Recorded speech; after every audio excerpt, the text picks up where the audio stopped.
fix your car. Well, of course not, because like I said, I'm pretty sure GM is technically owned by our government now. I mean, the crazy part is like, think about all the cars that caught on fire before, like when this happened, like think about the cars that caught on fire before, and they was like, oh, it was because of a stupid driver or something else happened. Yeah, the worst part is you'd probably already been paid out by different things. Then you'd have to give all of your money back to sue GM. Say for instance, say that you were married, right? Yeah. And you were just like, okay, I want to vanish. And so your wife has an insurance policy out on you, and you take your boat, and you have a spare boat. Like my thing, I was telling you, if I was ever going to vanish, I'm just going to buy 2 boats and put one in my name, and then I'm just going to send that ship back to shore without me on it. Well, so say for instance, so you do that, right? And your wife gets $1 million payout for your life insurance. And then 2 years later, they end up finding you. Your wife has to pay back that $1 million. Oh, that's crazy. Yeah. Because it's technically fraud, and you would have gotten paid out for something you didn't actually get. So for, say, instance, somebody's insurance company, it won't even just be the people. The insurance companies from, say, the claims of these people's houses that actually burnt down because of the vehicle, people that had it happen can sue GM, and the insurance company will also sue GM to reclaim their money. Which, I mean, they should do, because it's really messed up. But for them just to be like, oh, just don't fully charge your car, and that's like the update, I'm just like, what? I mean, that was the most dumbest thing I ever heard. Like, hey, instead of you getting charged, instead of us fixing the problem, for us to, like, temporarily fix the problem, you can't charge your car away. Didn't it, say in the article, it could be a long time before they actually find a permanent fix? They literally said by 2021. Yeah, that's ridiculous. And we are in 2020. And they wasn't saying beginning of 2021. They were saying August 2021. So literally, you only can get 215 miles out this Chevy Spark. It's a small car to begin with. But it's just like, bro, I bought this electric car because it's supposed to be so much better than gas at this current pace. At least with gas, I can get 400 miles per full tank. Is it really a point of me keeping an electric car? No, it's not. I mean, honestly, most of these electric cars aren't worth it. That's what I'm saying. Whenever they need to release one that gets at least $1,000 in miles. That's what I'm saying. Because, dude, I want to be able to go. Well, see, that's my whole thing with electric. For us to be so smart, why don't the electric car just pretty much recharge itself from solar power the whole time, and you keep an extra battery pack from solar power, and then charge while you drive, and then or use kinetic energy to charge it to keep using a limited charge. You get what I'm trying to say? Kinetic energy from the moving of the tires to give energy to the battery. I mean, there's ways to do that. There's some that not. It's ways to braking and stuff like that. But they don't put all that shit into all the vehicles because it's too costly. Well, that's what I'm saying. It's ways to do it, but then to a certain extent, it's why aren't they doing it? Because it's costly. I think it's just like the same thing I said before. People know that if a certain car could do 1,000 miles per charge, it's no way a lot of people are going to not buy that car. Well, of course. I mean, everybody'd probably move to buy that car. I mean, it's like me, I'm really big into camping and stuff like that. And whenever Tesla and a couple other companies release their trucks and stuff like that, their semis, they can get outrageous electric range. Some of them are 850 miles. I'm like, I want to buy the semi. That's crazy and half of them are self-driving. So I wouldn't even have to drive. Well, that's a catch-22 because I think a regular semi get about 800 to 1,000 miles per gallon. I mean, per tank, yeah. But I'm saying if it's electric, then what would I care? I mean, all I got to do is stop and refill it. Or not refill it, but stop and charge it up. But how long would it take for the truck stations to actually get chargers and then to charge your car? Because I still haven't seen. Because I have a friend. And she had her Tesla die. They literally had her towed the car to a Tesla station. So just imagine if you were trying to push it. And let's say if you have a corrupt battery. And then out of nowhere, at 200 miles left, your battery just give out. And then... Generator. Well, I already told you how I plan on doing it. Because, dude, I'm really going to buy one of those electric trucks. And whenever it happens, I'm going to be that douchebag who has that gas generator in the bed of his truck to recharge that bitch. So... you completely still not electric? No, but I still like it. Why can't you just get a solar panel, charge the battery, and then have convert it to the other battery? I mean, I suppose if you were handy enough, you could technically build solar panels on like the bed of the truck and mount a couple to like a roof rack. I mean, that's what I'm saying. Like, for us to be in 2020 and we still can't do solar panel type cars, like, come on now. I know the Nissan Leaf did it for like a couple years, but then like the crazy part was they were like only strong enough to like cut on your air conditioning. Yeah. Well, that's the thing. I'm saying, like, a truck, you could probably do it because, I mean, if you get, say, for instance, you get a hard top cover that lifts up, you could technically mount a bunch of solar panels across that. And then if you get a big enough roof rack, or you could, say, for instance, they make ones that you can put, like, ATVs and stuff that mount from the front bumper, and it has a straight up rack, and then it has the bars across it, and then it goes the whole way pretty much to the end of the cab. If you were to take that, just the framing of it and retrofit it and then put solar panels the whole way across the top of that too, I mean, I feel like that would be enough to recharge your vehicle while you drove. Yeah.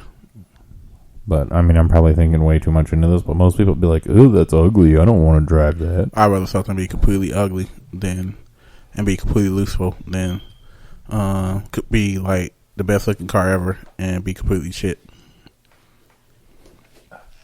Yeah.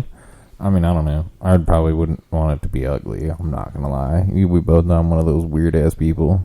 Yeah. I'm very picky. 100%. I already know that. But like I said, I don't care how it looks as long as I can get 1,000 to 2,000 miles per tank. That's all that matters to me. You mean per charge? Yeah, per charge. Well, you know, it's going to take some time to get used. I just can't wait until, like, I hope my kids, at least in my lifetime, I can see this Hyperloop really take off and then, like, pretty much gas power cars would be a thing of a past. Dude, I want one of those helicopters that they are about to release in the next 2 years for Uber and that. Like, I'd buy that shit. Send that bitch over. I mean, I've already talked to you about it. I mean, it's already Uber. There's experimental or helicopters that are actually not bad. I mean, they're only 2 or 3 people, maybe 4 tops seating, but like you can buy them for like 80, 90 grand. They already doing Uber helicopter in New York.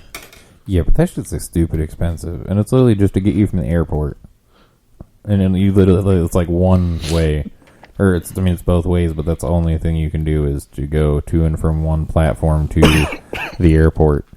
I want to say you go from the harbor to the airport, and that's it. That's the only flight. Well, you say you want to do Uber airplane. I'm giving you the option. Yeah, but I'm not doing that. That's stupid. Like, they literally, so like there was a company that I want to say it was one of the news channels, but they had tested it to see if it was faster just to take a normal Uber or to do the Uber Air. And the people who actually drove a normal Uber got there faster than the helicopter.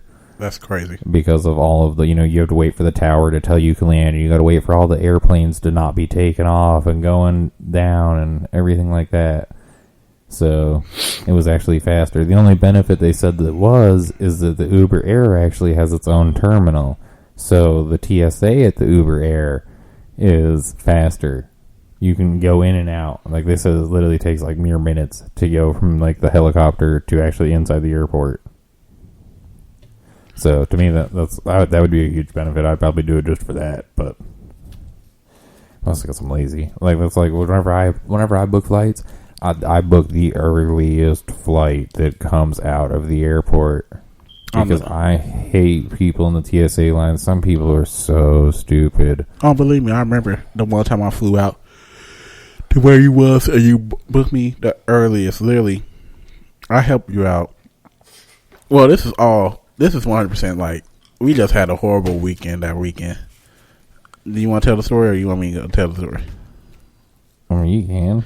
So I was helping Max drive one of his cars to his Denver house. Literally, but he was selling a house in South Carolina. So literally, instead of him getting a good painter, he paid a freelance painter. Off Facebook. So literally, this painter, you gotta remember, Max got a big house. Literally, it's one guy that planned on painting this whole house. Well, he told me he had a crew and people that worked for him, and really he didn't. He was just a person who worked for another painter who was going to use his other jobs, people that he worked with to paint, but nobody wanted to do it. I mean, I wouldn't do it either because for your type of house, you need at least 5 to 6 people. It was. Let me explain something, guys. It was so bad that literally they had me putting and painting when I was just supposed to drive a car. Yeah, I had actually had to invite a bunch of my friends, and eventually I just said I gave up, and I ended up having to pay $20,000 to fix a mistake. Well, what pissed me off more about that whole situation, first off, your realtor should have told you, like, hey, I have people in South Carolina can fix your whole house. All you have to do is just tell me I can fix it. Because that would have solved a lot of the problems. Yeah, because most of the shit I did myself because she didn't give me that option, and I wasn't about to pay somebody $50,000 to fix up my house. But then, come to find out, needless to say, my realtor was like, "Oh well, I got somebody who'll fix it," and it was only $20,000. I was like, "I fucking hate you." I was like, "I just put $75,000 into my house, and then a painter destroyed it." Oh, that really pissed me off because it was like, then he had a whole crybaby show with his parents. Like, he knew he wasn't gonna get paid, so he brought his parents there, and his parents was like, "So you just gypped my son out my money?" But then, like, the whole thing was like, "Bro, your son is nowhere close to being finished." Yeah, I told him I'd only give him half until he was done. And they were, like, throwing a boo-hoo fit. And I was just like, you guys realize, like, and come to find out, daylight time, like, almost every single window had to be hand-scraped. He painted my counters, my cabinets, my bathtubs, floors, marble floors. Toilet seats. Yeah, brand new. I had put in brand new electrical outlets and switches throughout my entire house. All kid safe, all special switches. Everything was all custom. This is the 100,000-aire Max story right here. And the dude painted everything. Literally, like I said, Max, because I was looking over the stuff, because literally, we still got to drive from South Carolina all the way to Colorado. This is a 16-hour drive. What he don't understand is, like, then he has dogs. So it's not like it's a 16 straight hour drive. It's a almost 20-hour drive because now you have to add in the effect of, hey, the dog's got to pee and shit. Yeah. And literally, I told him Saturday, like, yo, this is not going to be done. There's no way in hell this is going to be done. And I need to, we should leave, because our plan was we were supposed to leave Saturday morning. No, we supposed to leave Friday night. You were supposed to leave Friday. Whenever you got there, we were going to drive part way and then stop. So then that plan got canceled. So we going to leave Saturday. That plan got canceled. We going to leave Sunday. That plan got canceled. Then finally I was like, yo, if you want me to go take this car, I got to go back to work by Tuesday. No, I had to go back to work. What was it, Tuesday or Wednesday? I don't remember, but, like, basically what ended up happening is we dicked around with the painter. We tried waiting it out as long as we could for him to finish it. He never finished it. I paid him half the money he was supposed to because he fucked up my house, which he's lucky I never sued him. But... And the funniest part, like, go back to that story. He literally had his parents come to help paint. Yeah. And, like, clean shit up. And then they were trying to tell me, they were like, oh, this house is done. It's imperfect. I'm like, no. Because, like, he agreed he was going to paint my garage, floor my garage, and, like, he didn't even start. And the funny part is, like, most of the stuff Max got, like, he literally got a paint sprayer, the paint, all that stuff. The putty was already done, all that stuff. Literally, all he had to do was sand and pretty much go. Yeah, sand and paint, that's all this guy had to do, and he didn't. And like I said, he messed everything up. Like I said, it ended up costing me $20,000 more than the additional $70,000 I already put into the house. And not to mention, now we driving a 20-hour straight. Because literally, Max decided to buy me a flight bright out in the morning. Well, it's because you were supposed to be there all weekend at my house. And we were going to hang out, and I was going to show you the town. And which I wish I would have seen happened. Denver, but... The only time he got to see it was driving. He literally got to come to my house. You slept for, what, like 3 hours? And then I had to wake up, take you straight to the airport. I hated my life. Because literally, like... You hated it. I felt like the biggest asshole ever. Literally, I did nothing but work that whole weekend when I was off. Literally, I was like, oh, like, literally, I took off an extra day from work. Because I was like, all right, I want to hang out with you because it's like, man, you could do this in Colorado. We could go fishing. We could go hiking. I'm like, all right, we're going to do this. Then literally, we didn't know. I spent the whole time in Georgia working. And then I was like, bruh, we should go. And he's like, no, he's going to finish. I believe him. I'm like, bruh, this man is by himself. He's